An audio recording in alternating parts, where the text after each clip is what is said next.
زغال‌اخته، آب، پودر گلپر، پودر دارچین، نمک، شکر.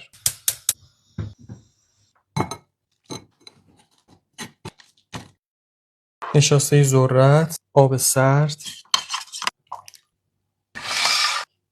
کره. بره روی حرارت تا غلظت پیدا کن. رون مرغ، پاپریکا، ترخون خشک، فلفل سیاه، نمک، سرکه سیب.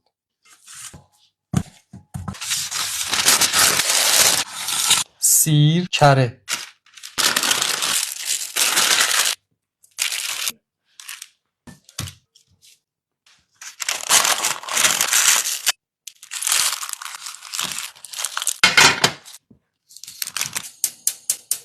نمک برای پخت. بره برای پخت.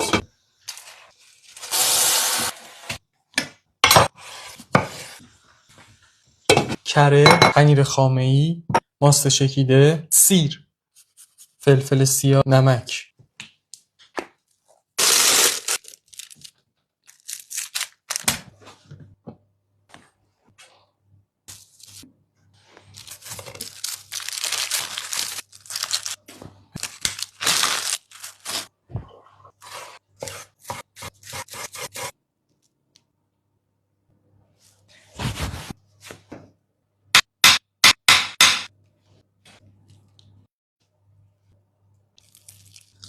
مرغش مثل مرغ بریون شده. ببین چقدر کریسپی و باحال شده.